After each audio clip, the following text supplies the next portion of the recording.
Anong mensahe ang kailangang marinig ng mga Virgo sa buong buwan ng November 2024? Pwedeng nangyayari na to, kung mangyayari pa lang. Kung hindi man para sa inyo itong magiging reading, edi baka para sa someone na malapit sa inyo o sa someone na kakilala nyo mismo.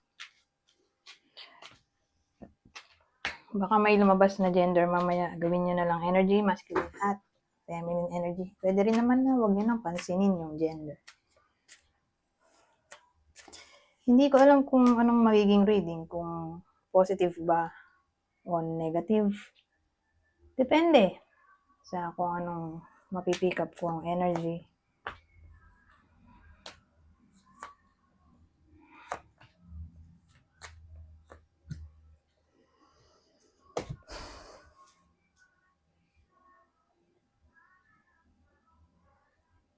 Ano kaya to?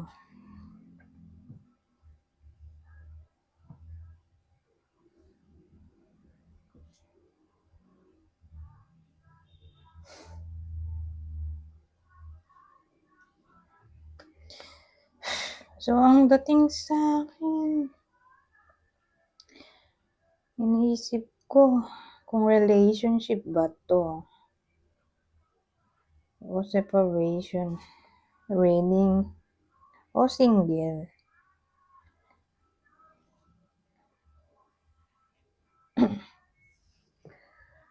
Siguro single. Single ang bida dito. Kasi tawag dito, ang dating nagkaroon siguro ng cheating dahil baliktad to. Ito yung commitment card natin pero baliktad.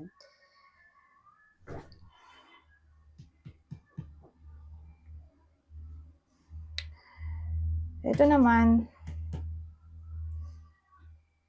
ang dating nabwisit siya. So, saan nabwisit dito? Siguro nga nagkaroon ng cheating. Kaya ito,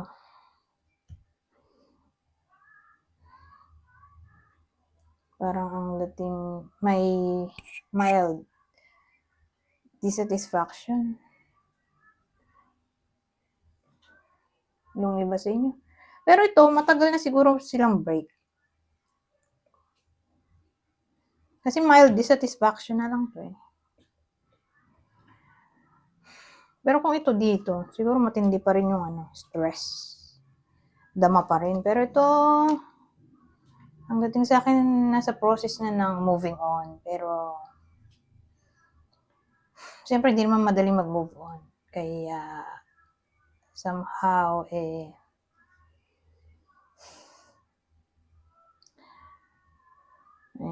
yun nga, nandun pa rin yung dissatisfaction, pero hindi na ganun kalala. Mild na lang siya. Masaya namang single, pero siguro nami-miss ng iba sa inyo ang pagiging in a relationship. Ang dating dito, mga 1 year na sigurong single yung iba. Parang yung love life niya.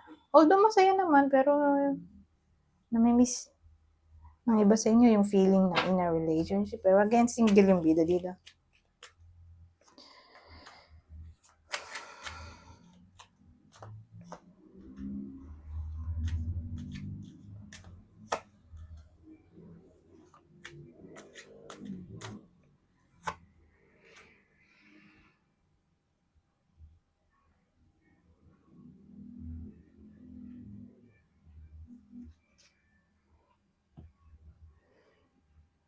Kasi ang dating nagkaroon siguro ng revelation eh. Sa past na to siguro. Kaya nag-lead sa separation. Pamilyado siguro sila, kasal pa nga siguro. Pero malaki chance kasal sila. Pero again, may revelation na nangyari kaya nag-cause ng separation, probably dahil sa cheating. At yun nga, tulad nung sabi ko, nasa process na ng pag-move on o pag-let go na ng past yung iba sa inyo. Mulit lang. Nasa pag-focus na sa future yung direction ng iba sa inyo.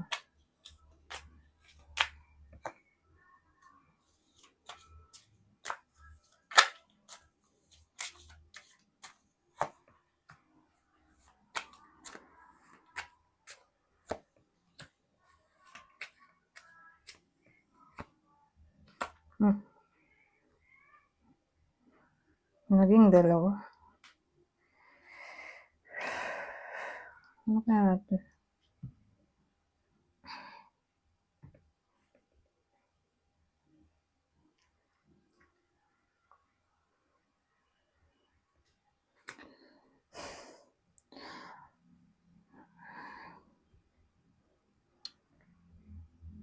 Ang problema lang dito sa case na to, madaling ma-persuade yung iba sa inyo eh.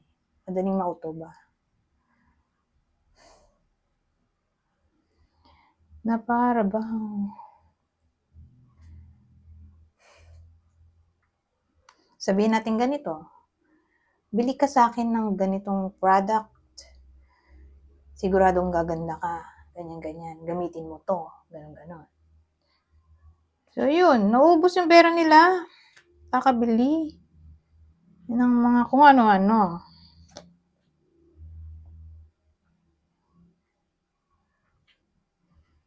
Ganun ang dating na para bang siguro matuto i-balance ang priority. Kasi balance din naman ng justice. Matutong mag-balance ng gastusin ba? Sabagay, mahirap nga yan. Pero yun ang advice dito, humabol to. O sabihin natin magiging clear na sa iba sa inyo kung ano dapat ang priority sa month na to. Dahil nandito na ang presence ng justice. So, yung justice, kundi yan balance, ay tungkol siya sa justice itself o ano ba yan? Justice itself at clarity.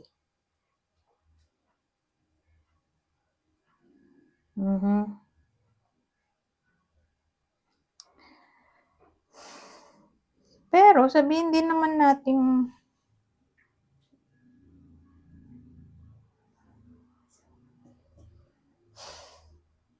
may pag-asa ba yan na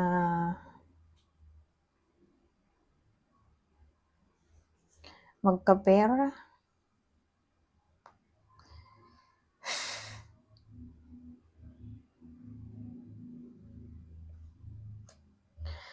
Well, hindi ko masabi eh. Parang ang dating kasi sa buwan na to, ito yung lesson na matututunan nyo. I-balance ang pera. Takbo ng pera.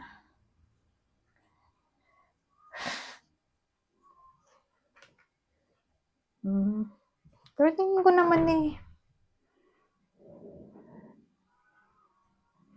may isasagawa nyo yun.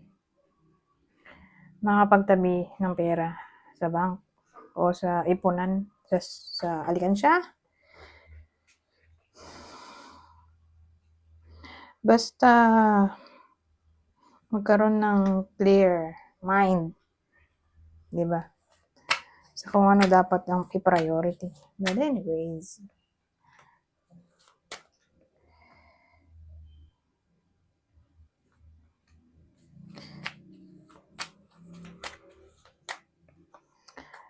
ano naman itong susunod?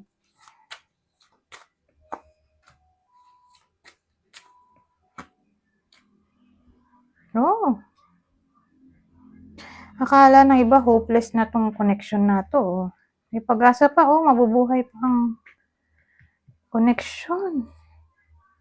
With the lovers tayo. Niisip ko kung new romance ba to. May spark eh. New beginning. Wish. Akala ko nga hopeless na pero depende actually sa wish nyo kasi may wish card tayo. Kung anong gusto nyo, kung reconciliation ba o new love interest o new romance, ay posible ito. May spark nga tayo. O new beginning ng action o excitement o passion. So again, tungkol to sa relationship, romance, partnership. May nabasa nga rin ako, ito ay card din ng choice o decision. Ayun pala nakalagay.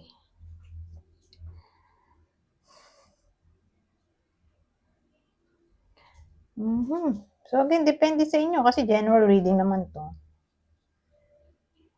So ganito na lang. Alamin natin kung sino yung taong paparating sa buhay ng iba sa inyo.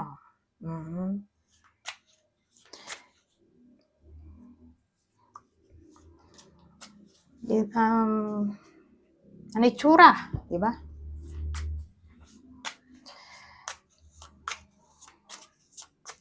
So, para makilala nyo kung ito ba yung ex nyo o sabihin natin may makilala kayo, ganito, yung itsura. So, who knows, baka mag-lead nga sa spark ng connection.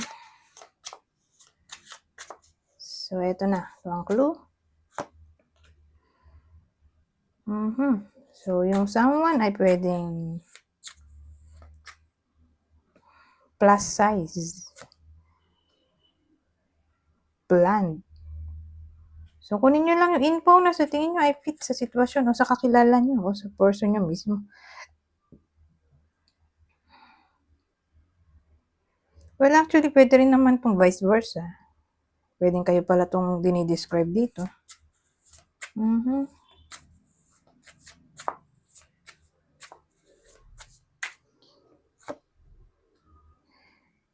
White gray hair. So, ito may katabaan. Ito, bland. Ang buhok. Pwede nagpakulay yan o foreigner. Ito naman, kung di bland, edi puti na ang buhok. So, may edad na to. O may white hair. Kasi may mga tao na bata pa lang. Ganyan na kulay ng buhok. Gray o white. O may iba naman na, yun ang trip nilang pakulay sa buhok nila. Di ba? Uso yung ash brown, ash gray, ash na color ng buhok.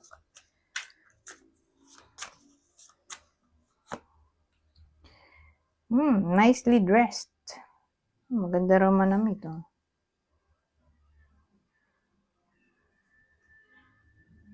Pero mukhang tumatama to sa mga babae.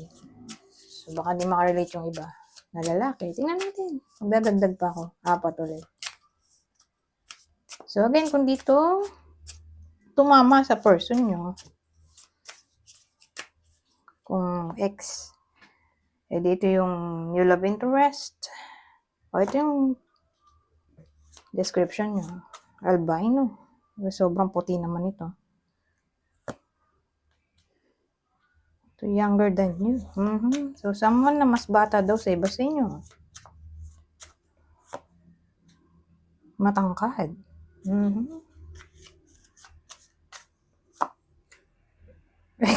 Younger tong older.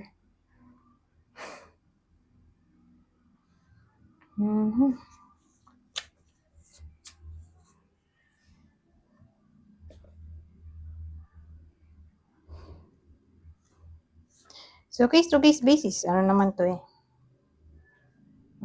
General reading. So, dahil conflicting to, yung dalawa, dagdagan pa natin ng another 2. Another 2 cards. Meron daw marking sa mukha. So, papasok na dyan yung nunal, balat, peklat, ayun, tattoo.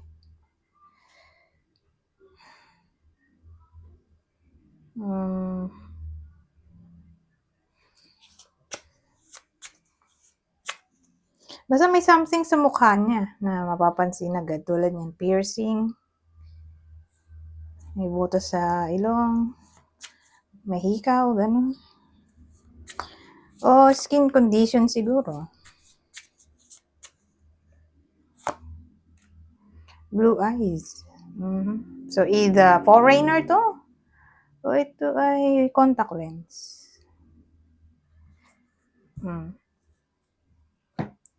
Anyways, ito pa. Zodiac sign naman tayo.